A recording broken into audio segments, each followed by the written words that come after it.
आज हम पढ़ेंगे chapter 5 periodic classification of element. Student, आपको पता होगा कि हमने जब एलिमेंट डिस्कवर्ड किए तो हमें हमारी अर्थ के नीचे से ना 118 एलिमेंट्स क्या हुए मिले। तो अगर हम इन एलिमेंट्स की स्टडी एक एक करके करते ना तो हमें बहुत टाइम लग जाता, ठीक है ना स्टूडेंट। तो हमने क्या किया, हमने इस टाइम को बचाने के लिए क्या किया, इन एलिमेंट्स को ग्रुप और पीरियड्स में बांट दिया। तो जब हमने इन एलिमेंट को ग्रुप और पीरियड्स में बांटा तो हमारे पास 7 पीरियड्स है और 18 ग्रुप्स हमको मिले। तो स्टूडेंट, तो ग्रुप और पीरियड्स में बांटने का फायदा क्या हुआ, अगर कोई सब्सटेंस एक ही ग्रुप में प्रेजेंट है तो उन सब की प्रॉपर्टीज क्या होगी, सेम होगी, ठीक है। मानो कोई सब्सटेंस हमारे क्या है, कुछ सब्सटेंस हमारे ग्रुप फर्स्ट में है, तो ग्रुप फर्स्ट में जितने भी एलिमेंट्स होंगे उन सब की प्रॉपर्टीज सेम होंगी, वो एक जैसी क्या करेंगे, प्रॉपर्टीज दिखाएंगे। ऐसे ही कुछ एलिमेंट अगर पीरियड में है तो वो क्या होगा स्टूडेंट्स, वो एलिमेंट्स क्या करेंगे, सब क्या करेंगे, एक जैसी प्रॉपर्टीज दिखाएंगे। तो इसलिए हमने क्या करा, इनका पीरियोडिक क्लासिफिकेशन किया। तो हमारे पीरियोडिक क्लासिफिकेशन करने के लिए अब क्या होगा, हमें क्या करना है, एलिमेंट्स को ग्रुप और क्या करना था, पीरियड में डिवाइड करना था ना। तो इसके लिए अलग अलग साइंटिस्ट आए, ठीक है ना। तो हमारे अब हम इसके बाद क्या पढ़ेंगे, इसके बाद हम पढ़ेंगे कि कौन कौन से साइंटिस्ट आए, उन्होंने क्या क्या बताया पीरियोडिक क्लासिफिकेशन ऑफ एलिमेंट को करने के लिए। हमारे जो पहले साइंटिस्ट आए स्टूडेंट वो थे डॉबर्नियर्स। क्या है, डॉबर्नियर्स हमारे पहले साइंटिस्ट थे। उन्होंने अपनी एक थ्योरी दी जिसका नाम था डॉबर्नियर्स ट्रायड्स। ओके स्टूडेंट, इन्होंने क्या कहा, इन्होंने कहा कि अगर हम कोई से 3 एलिमेंट को उनके एटॉमिक मास के बढ़ते हुए क्रम में रखते हैं ना, तो जो हमारा सेकंड एलिमेंट होगा उसका एटॉमिक मास किसके इक्वल होगा, उसका एटॉमिक मास फर्स्ट मेटल के एटॉमिक मास प्लस थर्ड जो एलिमेंट है उसके एटॉमिक मास अपॉन में 2, मतलब इनके अरिथमेटिक मीन के बराबर होगा।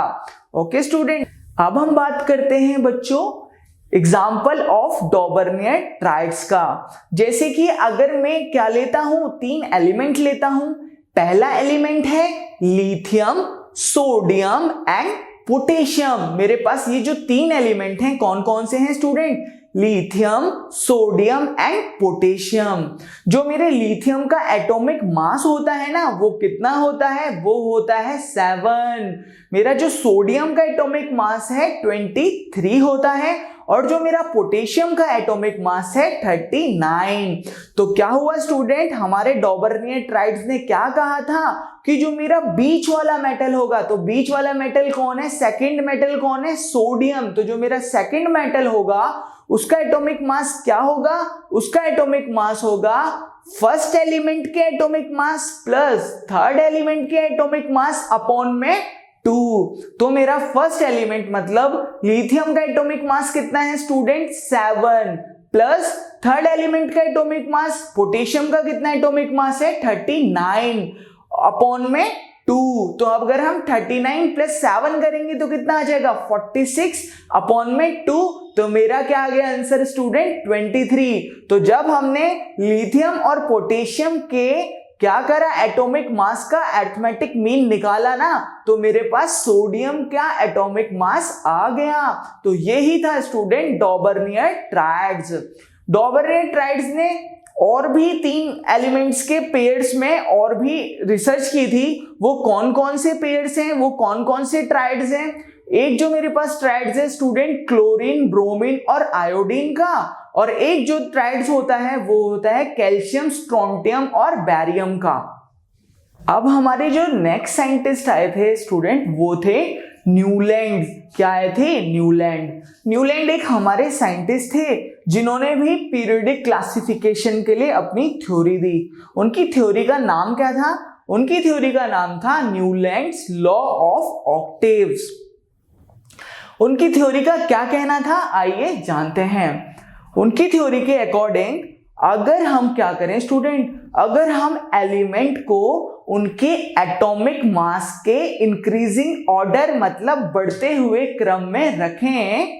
ठीक है, अगर हम एलिमेंट को उनके एटॉमिक मास के बढ़ते हुए क्रम में रखेंगे ना, तो जो मेरा हर एक फर्स्ट एलिमेंट होगा ना, उसकी प्रॉपर्टी हर एक 8 एलिमेंट के क्या होगी, एक जैसी होगी। ठीक है, मतलब हर एक जो फर्स्ट एलिमेंट और हर एक जो मेरा 8th एलिमेंट होगा, उन दोनों की प्रॉपर्टी क्या होगी स्टूडेंट, बिल्कुल एक जैसी होगी। आइए इसको एग्जाम्पल से समझते हैं। जैसा कि आप देख पा रहे होंगे student, Newland law of octaves में क्या ये एक टेबल है जो कि न्यूलैंड लॉ ऑफ ऑक्टेव्स ने दी थी। तो आप क्या देख पा रहे होंगे स्टूडेंट कि जो मेरा फर्स्ट ग्रुप है ना, उसमें आ रहा है hydrogen, fluorine, chlorine, cobalt and निकल एंड ब्रोमीन। तो अगर मैं हाइड्रोजन से गिनूं, अगर मैं हाइड्रोजन को फर्स्ट एलिमेंट मानूं और इधर से गिनूंगा, तो मेरा सेकंड एलिमेंट होगा लिथियम, थर्ड बेरिलियम, फिर fourth boron, fifth carbon, sixth nitrogen, seventh oxygen और मेरा 8th एलिमेंट क्या आ गया, फ्लोरीन। मतलब ये जो हाइड्रोजन के नीचे फ्लोरीन है ना, तो हाइड्रोजन क्या है, फर्स्ट एलिमेंट, और फ्लोरीन क्या है, 8th एलिमेंट। तो इस फर्स्ट एलिमेंट और 8th एलिमेंट की प्रॉपर्टी क्या होगी स्टूडेंट, सेम होगी। मतलब हाइड्रोजन और फ्लोरीन बिल्कुल एक जैसी प्रॉपर्टी दिखाएंगे। ऐसे ही अगर मैं फ्लोरीन से गिनूंगा, फ्लोरीन को फर्स्ट एलिमेंट मानूंगा, तो मेरा 8th एलिमेंट क्या आएगा, उसके नीचे वाला क्या आएगा, क्लोरीन। मतलब अब इस फ्लोरीन और क्लोरीन की प्रॉपर्टी भी क्या होगी, सेम होगी। मतलब इस जो फर्स्ट ग्रुप है स्टूडेंट, उनमें सारे एलिमेंट की प्रॉपर्टी सेम होगी। मतलब ये hydrogen, fluorine, chlorine, cobalt and निकल और ब्रोमीन, इन सब की प्रॉपर्टी सेम होगी। ऐसे ही स्टूडेंट अगर मैं सेकंड ग्रुप में लिथियम से गिनूंगा ना, तो जो मेरा 8वां एलिमेंट आएगा वो क्या आएगा, सोडियम। ठीक है ना। फिर अगर मैं सोडियम से गिनूंगा तो मेरा 8वां एलिमेंट आएगा पोटेशियम। तो इसी हिसाब से क्या होगा स्टूडेंट, इस ग्रुप में जितने भी एलिमेंट है ना, लिथियम, सोडियम, पोटेशियम, है ना, इन सब की जो प्रॉपर्टी होगी ना, वो क्या होगी, सेम होगी। तो इसी प्रकार से हर एक ग्रुप में हमें क्या मिलेगा, सारे एलिमेंट की प्रॉपर्टीज क्या होगी, बिल्कुल एक जैसी होगी। मतलब थर्ड ग्रुप में बेरिलियम, मैग्नीशियम, कैल्शियम की भी प्रॉपर्टी एक जैसी होगी। फोर्थ ग्रुप में बोरोन, एल्यूमिनियम, क्रोमियम की भी एक जैसी होगी। ऐसी fifth, sixth and seventh group में। अब हम बात करेंगे student limitations of Newland law of octave. अभी हमने जो न्यूलैंड लॉ ऑफ ऑक्टेव की थ्योरी पढ़ी थी ना स्टूडेंट, वो ना क्या होगी, फेल होगी। वो फेल क्यों हुई, क्योंकि वो हर एक एलिमेंट पे एप्लीकेबल नहीं हो पाई। आइए जानते हैं उसके फेलियर क्या क्या थे।